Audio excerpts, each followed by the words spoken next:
Hey y'all, it's me Kim. I'm back with another video. Obviously we're going to be talking about Cyn Santana and black men's romantic preferences. So I don't tweet anymore. I decided that that's not how I want to spend my time. I'm almost 30 years old. I've been on Twitter since I was like 19. I just decided that as I move into the next phase of my life, the next decade of my life, I just want to do something different. So I gave up tweeting, but I do occasionally scroll people's favorites. And there is a special TweetDeck column where you can scroll through what people you follow are favoriting.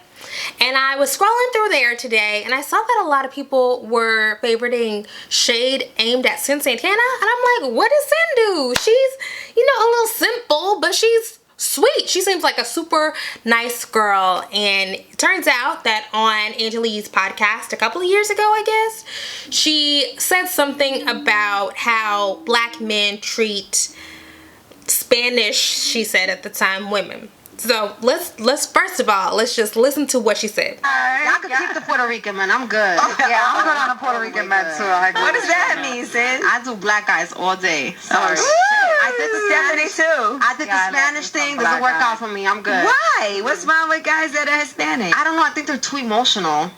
You don't think black they're guys are very emotional? overly possessive, me. They are. The Puerto Ricans? Oh my God. Oh Why are you my breathing God. so hard? Nah, I don't have time for that. Why are you I don't have time for fucking Puerto Ricans. Like, why he got Black so guys close can to be you in that possessive picture? too. Like, Yeah, but They're controlling. They No, Hispanic men are very possessive though. ridiculous. Hispanic men are way more possessive. And Yeah. black guys cater to us Spanish girls, especially. Like, they, you know what? Let me not even get into that. Oh, she's gonna get herself in trouble now. And the black girls, Yeah. they're gonna be Nah, like, I didn't know it like that, but, black girls gonna take it personal. they'll be like, Nah, but So I'm trying as I move through this next phase in my life to be less off the cuff judgmental. So I'm trying to imagine if I was sitting in a room with my friends and we were talking about the race of men that we date, what the conversation would be like. And it would probably be a lot like that, But the thing is, this is not a private conversation with you and your friends, okay? You know that this is being recorded. You know that Angelique has a fairly large platform. You know it's gonna get out. And that means you have to feel extra bold. You have to feel extra bold to say that kind of stuff. So let's just go through what Cyn said and why people are so mad. So she said that she's off of, she said Spanish men. We're gonna say Latino men because we're enlightened. She's off Spanish men. Girl, I took notes, okay? And she's off Spanish men because they're too controlling or whatever. And she's on to black men forever. I think at this time she was probably dating Joe Budden. And she was on to black men because they will cater to her because she's a Spanish woman. And the thing is, she's not wrong. She's not wrong. And I feel like that's why people are mad a little bit, because here's the thing. We know that to be true. We know that black men fetishize and uplift and dote on other races of women. Like there's a scene in Insecure where the white girl at Molly's firm got engaged and Molly is on the phone with Issa and Issa goes, damn, they wipe others up with the quickness. And I just laughed because that was some real shit. Black men view other women as the ideal because they, like we, have been socialized in white supremacy, so the lighter skin is going to be more beautiful and longer hair and whatever is going to be more attractive. We know that, but you're not supposed to say that, right? If you have the privilege, if you are the one who benefits from hierarchy, you're not supposed to talk about the hierarchy and joke about the hierarchy. It's gross, and that's why people are gonna be mad, because instead of questioning and critiquing the hierarchy, and look, it would be, I don't want to say that I think Cyn is dumb, because that's not nice, but what I would say is I don't expect for her, and this is rude, I don't expect for her to be bell hooks and deconstructing these structural factors of why she gets placed atop the hierarchy. I don't, but at the same time, I kind of do, right? We've been living in a woke world for long enough where you should at least be attuned to the types of conversations that we are having. I mean, especially if you listening to Solange and Beyonce and SZA, you need to at least be attuned, and Janelle Monáe, you at least need to be attuned to the sorts of conversations that Black women are having about Black womanhood and Black girlhood and how that's hurtful and how it affects us. It is a little bit negligent to make jokes about that. But, and this is like the real thing for me, we gotta go back to the fact that really it was gross of her to kind of delight in that privilege, but she's not wrong.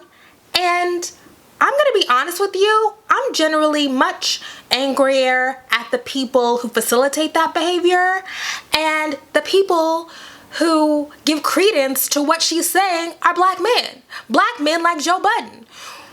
Joe Budden has said, I've seen him say on Twitter, Spanish women are goddesses to Black men's dicks and all that sort of stuff. He has said so many times that he loves Spanish women and there's nothing better than a Spanish woman. And it's like, so Cyn is basically parroting what all of these Black men are saying about how beautiful Spanish women are and how sexy they are and how they love their spicy, you know, they're crazy. You know, even Charlemagne, who is trying to rebrand himself as woke Lemaine.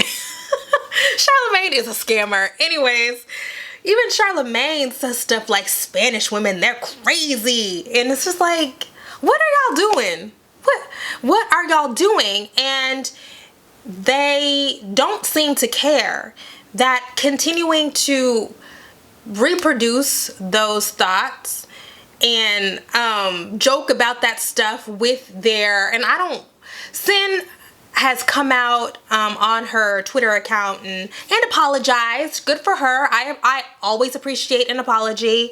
And she said on her Twitter account that she views herself as small b Black, but I don't know if she thinks of herself as big B Black, and she's trying to navigate that stuff. I know it's all messy for Afro Latinos and what all that stuff is. Cyn Santana really did come up off of Black culture. It is really important for you to know what the landmines are, what the hurtful stuff is, and avoid that. And it is equally important for Black men to know that stuff. I have decided as a grown-ass 29-year-old woman, about to be 30-year-old woman, that I am not going to stress myself out over other people's preferences, because that's not going to change their preferences, right? So if your preference is light-skinned Latina who speaks Spanish and has curly hair, I'm not gonna stress myself out over that.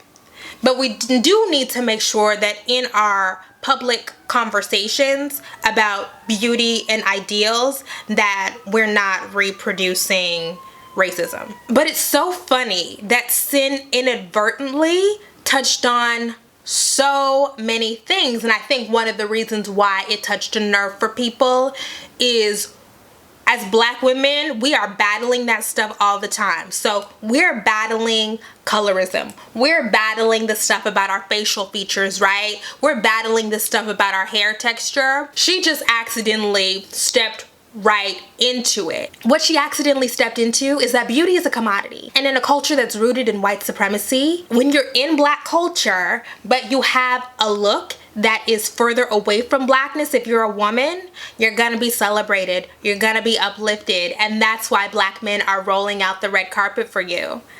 And that is hurtful as a Black woman. I know who my target audience is, so I feel less affected by it than I was 5 years ago, 10 years ago.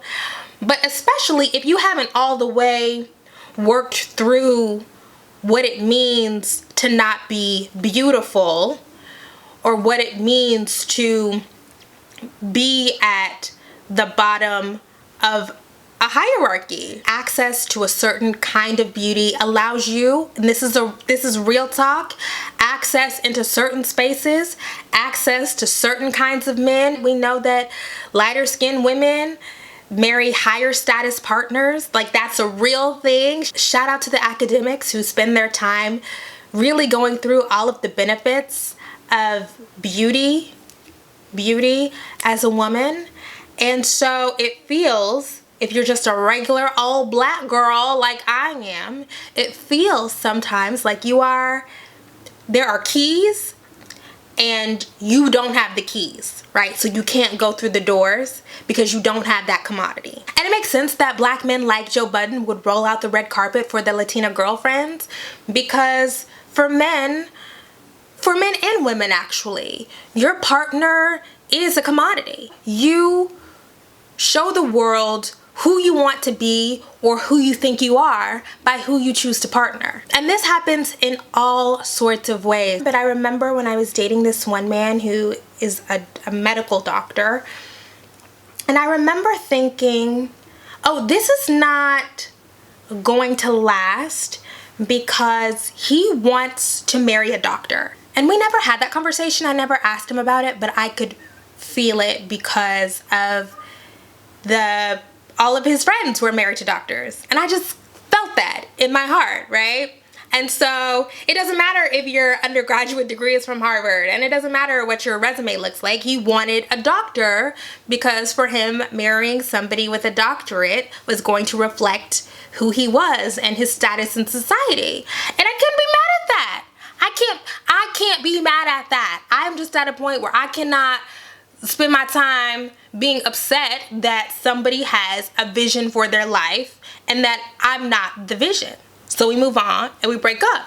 And by the way, I reject or whatever all sorts of men for all sorts of reasons that other people would think are superficial. But if you don't fit into what I think that my life should look like, it's just not going to work.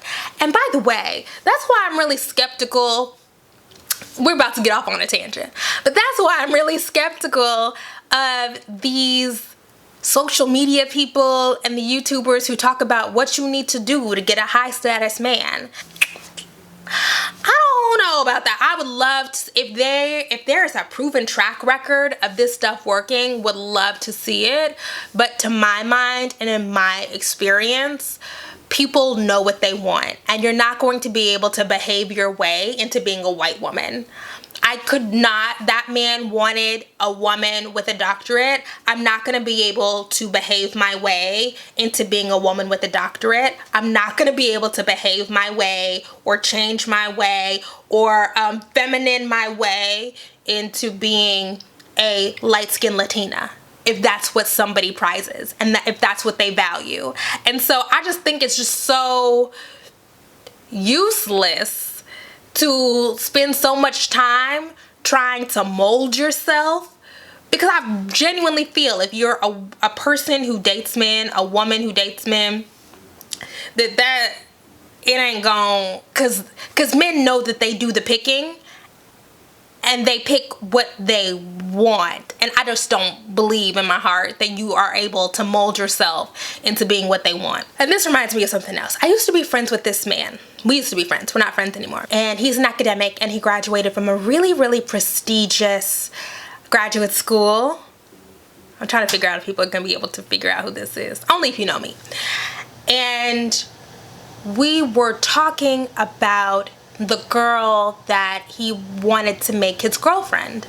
And he and I had so many conversations about feminism and womanism and intersectionality and colorism and hierarchy and all of this stuff.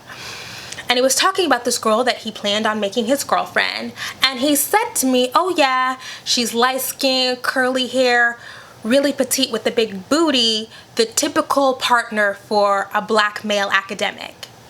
And when he said that, I was like, it's so funny that you're saying this to me when we've had so many conversations about colorism and how that affects black women's lives, about inequality in the marriage market even. And this is a person who had done all the reading, right? Literally had a PhD in this. And maybe he was kind of joking. He was kind of joking, but he kind of wasn't joking, right? He was conveying to me that he planned and had no problem with partnering this woman who exemplified what he saw reflected in his community, in his sphere. And I think that that's really true for a lot of men. I gotta be honest, heterosexual men, obviously I'm generalizing here. All men are not the same. All men are not straight. All women are not straight, whatever, etc., etc., etc. But I think we just really have to be okay with that. You know, as I've said before, I have no problem dating. I have no problem getting dates. Dating is not about, I'm off on a real tangent here, but dating is not about, in my mind, to my mind, and I say this as like a reasonably attractive, thin woman with a big butt. Dating is about finding your audience, you know? I really believe that. Like, it's not about being the prettiest. It's not about being the most accommodating. It's not about fixing plates. It's about finding your audience. And I really hope that Black women who desire partnership and who desire love and relationships really just focus on just find who likes you. Go with that, right? I want to spend less time chasing around the Joe Buttons of the world. Let the Cyns have them, right? Like, we're not chasing after them. We gotta go somewhere else. But back to Cyn. I digress. For real. One of the reasons why the Cyn Santana stuff is so annoying and frustrating and angering is because Cyn gets to come into Black spaces and into Black culture because Black people are very open. We are very welcoming, you know? And even if you just decided yesterday that you gonna be Afro-Latina, you still get space in this culture. And I know a lot of people are not into that, but that's how it is, right? That's just how it is today. And it feels gross that you get to take up all this space in the culture and then you're going to almost brag and delight about the relative better treatment that you get. And by the way, this is a point where Angela Yee, and you know, I have issues with Angela Yee because she is so irresponsible when it comes to discussions about women. And I know this was a couple of years ago, and I think maybe she's gotten a little bit better. But it's like Angela Yee comes into these hip-hop spaces or whatever to represent the female viewpoint. And it feels like so often she's selling out women. You know, that's why K. Michelle got mad at her and said she wanted to beat her up. Or maybe K. Michelle didn't say she wanted to beat her up. I put those words in her mouth. But K. Michelle was mad at her because Angela Yee really, it's like these women's issues that like really affect our lives. You know, Angela is half Black. She just doesn't take it seriously. And it's like when Cyn was saying that stuff, you hear Angela be like, uh-oh, the Black girls are gonna get mad at you. And I'm like, aren't you a Black girl? Isn't that what you claim? Why would you choose to egg that on instead of intervening and being like, why do you think that is? Or, you know, like something useful. And Angela Yee is the one who kind of propelled it to go to the Black girls. Like when, I don't know who, one of those co-hosts is like, the Black girls are gonna be like, what is wrong with y'all? And this is why people are completely outright rejecting hypodescent, the one drop rule. This is why so many Black women are like, they can't sit with us, because it really does feel like a lot of times it feels like there's no solidarity. You know, people are just out for themselves, willing to throw the rest of us under the bus. And that is so disheartening and hurtful and uncool. You cannot ride for Black culture if you're not riding for Black women. And I feel like so frequently we see light-skinned women, Latina women, biracial women just willing to literally step on the backs of black women, make black women the butt of the joke, and not be self-reflective at all about why you might feel empowered to do that. Thank you guys so much for making it to the end of this video. I appreciate y'all. Like, we're friends.